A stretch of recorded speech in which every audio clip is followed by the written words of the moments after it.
Governor Walker took his bid for the White House to South Carolina Friday, where he delivered a foreign policy speech at the Citadel, promising to aggressively confront radical Islamic terrorism.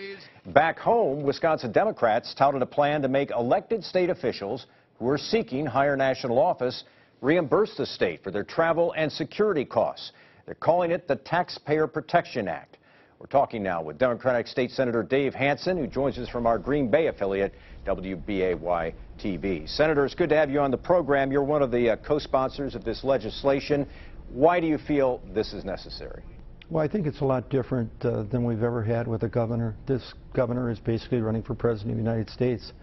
And I think in the last poll, only 33% of the people have said that they think he should be running for president, and about 100% of his cost is being picked up by the taxpayers. So thus, the title Taxpayer Protection Act.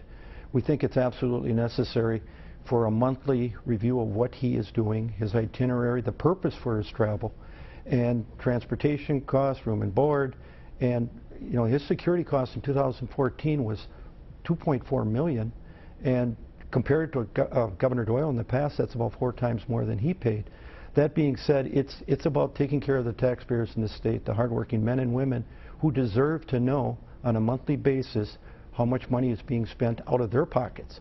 I think it should be bipartisan nature. It's common sense, and I hope it moves forward with Republican sponsorship as well. You don't really expect any Republicans to get on board with this, do you? They think it's targeted just at Governor Walker. You know, I think as time has gone by, you know, some of the Republicans feel that the governor has thrown them under the bus with certain budget items, and now I think it does paint, you know, a fiscal conservative governor as spending taxpayer dollars on a campaign when he's got millionaires and billionaires supporting him that could cover this. So that's our concern.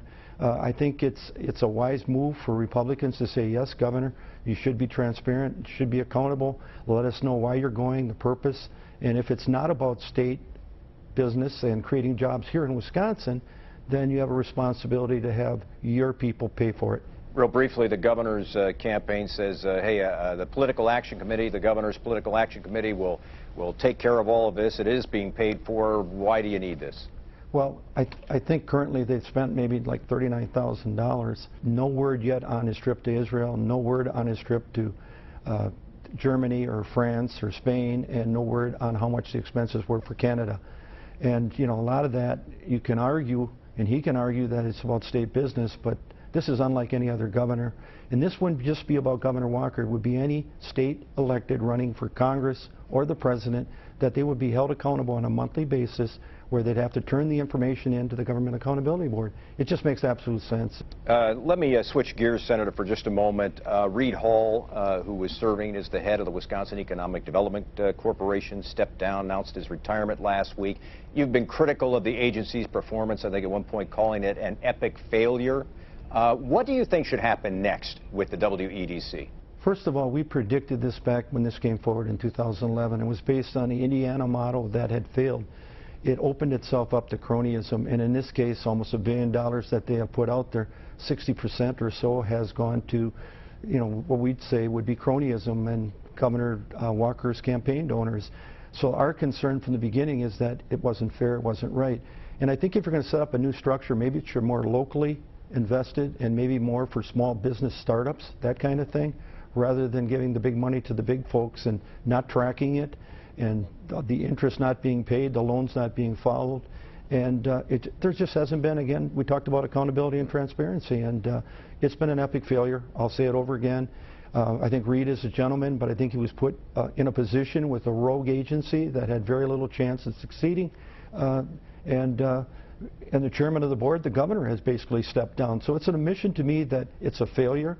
And it's not like us saying at 2020. We said it back in 11 that there would be problems, and there certainly has been. You have concerns, you expressed them last week, about possible discussions that are occurring about whether or not two-year UW campuses might be merged with technical colleges. Specifically, what are you concerned about? Well, first of all, there has been no full debate on it. It's being done in secret again. It's, you know, they're doing their little caucus thing and they're developing legislation. And the problem I've had as the ranking member of the Senate Committee on Universities and Technical Colleges, we have not met to have any discussion on the cuts to the university, the cuts in governance and tenure, and now the discussion with the two-year colleges. Our Senate chairman, chairperson has said she didn't know anything about it. It's happening in the assembly in their own private way. I think something of that nature, that important to the state and all our communities, must have full discussion, full debate, and if they bring that bill forward, let's have full debate, not try to slam it through in a day or two, and take the debate on the road as well. This is going to have an impact statewide, and the university cuts of having a tremendous impact statewide. I'm wearing my UWGB tie today, and it'll be their 50th anniversary this week, and I have real concerns about the university system and the two-year colleges and the tech colleges and what's going to happen next. Senator Dave Hansen from Green Bay, we appreciate your time today. Thanks very much for being with us. It's great to be with you, Mike. We'll do it again. Coming up next, new numbers and a new narrative on Scott Walker's candidacy.